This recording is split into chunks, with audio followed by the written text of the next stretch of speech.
আসসালামাইকুম। আশা করি আল্লাহর রহমতে সবাই সহি সালামতে ভালো আছেন। আমি আজকে বানাবো পানকেক। বাচ্চাদের প্রিয় খুবই সহজ একটা রেসিপি, মজাদার পানকেক। বাচ্চারা অত্যন্ত পছন্দ করেন। যাদের ঘরে বাচ্চা আছে তারা এই রেসিপিটা অবশ্যই দরকার আপনাদের। তাহলে চলুন রেসিপিটা শুরু করি। প্রথমে আমি শুকনো ইনগ্রিডিয়েন্টগুলো মিক্স করে নিব। এখানে একটা বাইরেক্সে 1 কাপ ময়দা নিয়ে নিলাম। তার সাথে দিয়ে দিলাম 1 টেবিল চামচ হোয়াইট সুগার, 1 চা চামচ দিয়ে দিব বেকিং সোডা আর 1 চা চামচ দিব বেকিং পাউডার। আর লবণ দিয়ে দিব কোয়ার্টার চা চামচ।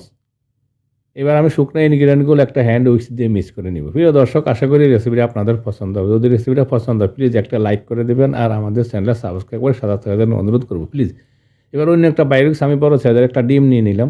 আর হ্যান্ড উইক্স দিয়ে আমি ডিমটা একটু প্রথমে ফেটে নিব। ডিমটা ভালো করে একটু ফেটে নেওয়ার পরে এতে আমি দিয়ে দিব বাটার মিল্ক। আমি বাটার মিল্ক দিব 1 কাপ এবং আরও 4 ভাগের 1 কাপ মানে সোয়া কাপ। প্রথমে 1 কাপ দিয়ে দিলাম আর দিয়ে দিলাম কোয়ার্টার কাপ মানে সোয়া কাপ বাটার মিল্ক দিলাম। আর এখানে আমি দিয়ে দিলাম বাটার 1 টেবিল চামচের মতো হবে। এবার আমি আবার হ্যান্ড উইক্স দিয়ে ভালো করে একটু মিক্স করে নিয়ে নিব। এবার লিকুইডগুলো মিক্স করে নেওয়ার পরে এতে ঢেলে দিব শুকনো ইনগ্রিডিয়েন্টগুলো। ভালো করে মিক্স করে নেওয়ার পরে আমি এক হাতে শুকনো ইনগ্রিডিয়েন্ট ঢেলে দিব আর এক হাতে একটু নাড়তে থাকবো যাতে করে দলা বেঁধে না যায়। এভাবে সম্পূর্ণ ইনগ্রিডিয়েন্টগুলো মানে এইভাবে নাড়তে নাড়তে দিয়ে দিলাম। দিয়ে ভালো করে একটু মিক্স করে নিতে হবে যাতে করে ময়দার কোনোভাবে কোনো দলা না থাকে।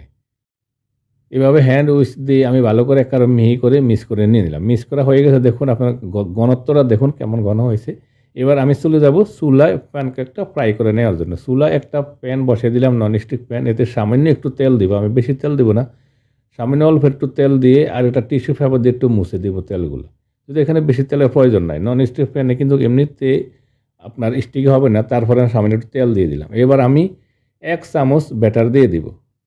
প্রতিটা প্যানকেকে আমি 1 চামচ করে দিব, তাহলে একে সমান একে মাপের আমার প্যানকেকগুলো হবে। 1 চামচ ব্যাটার দিয়ে তারপরে আমি ঢাকনা লাগিয়ে দেব। ঢাকনা লাগিয়ে দিয়ে 1 মিনিট এভাবে একটু ফ্রাই করে নিব, চুলার হিটটা মিডিয়াম থেকে লোতে রেখে। 1 মিনিট পর চলে আসলাম, দেখুন উপরে একটা ছিদ্র ছিদ্র ভাব হয়ে গেছে, কিন্তু ছিদ্র এসে গেছে।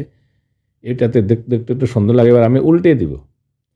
উল্টে দিলাম, মাশাআল্লাহ দেখুন কেমন সুন্দর একটা কালার আসছে। নিচের সাইডটা একেবারে কালা হয় নাই পুরে, আর একেবারে কিন্তু সাদা থাকে। এবার ঢাকনা লাগিয়ে আরও 30 থেকে 35 সেকেন্ডের মতো একটু আবার রাখলাম, ফ্রাই করে নিলাম। এবার কিন্তু 1 মিনিট রাখার প্রয়োজন না। এবার আমি প্যানকেকটা উঠিয়ে নিব একটা প্লেটে। দেখুন মাশাআল্লাহ খুবই সুন্দর একটা কালার আছে। আপনাদেরকে একটা প্যানকেক দেখালাম, আর একটা প্যানকেক আমি দেখাবো। এভাবে আমি 2টা-3টা প্যানকেক দেখাবো, বাকিগুলো আপনারা এমনিতেই পারবেন। এবার আবারও একটু তেল দিয়ে মুছে নিলাম। তারপরে 1 চামচের মতো ব্যাটার দিয়ে দিলাম। 1 চামচ ব্যাটার দিয়ে আবারও সেমভাবে ঢাকনা লাগিয়ে 1 মিনিট রাখবো। 1 মিনিট পর চলে আসলাম। 1 মিনিট পর এসে আমি এবারও একটু উল্টে দিব। উল্টে দিয়ে অপর সাইডটা আমি 30 থেকে 35 সেকেন্ড রাখবো। এর থেকে বেশিক্ষণ রাখার প্রয়োজন নাই, যেহেতু নিচের সাইডটা কিন্তু হয়ে গেছে, প্রায় 80% হয়ে গেছে। উপরের সাইডটা উল্টে দিলে বেশিক্ষণ রাখার প্রয়োজন নাই। ঢাকনা লাগিয়ে 30-35 সেকেন্ড রাখলাম, চলে আসলাম। দেখুন আরেকটা প্যানকেক আমার হয়ে গেছে। এবার আমি উঠিয়ে নিব প্লেটে। এভাবে সম্পূর্ণ প্যানকেকগুলো আমি তৈরি করে নিয়ে নিব। আপনাদেরকে শর্টকাটে দেখাইলাম। আরেকটা প্যানকেকও সেমভাবে আমি উঠে নিলাম। দেখুন আরেকটা প্যানকেক আমার হয়ে গেছে। লাস্টের প্যানকেকটাও আমার হয়ে গেছে। দেখুন সুন্দর একটা কালার এসেছে মাশাআল্লাহ। প্রিয় দর্শক, রেসিপিটা যদি ভালো লাগে আমাদের চ্যানেলটা সাবস্ক্রাইব করে সাথে থাকার জন্য অনুরোধ করব। প্লিজ সবাই ভালো থাকুন, সুস্থ থাকুন। আল্লাহ হাফেজ।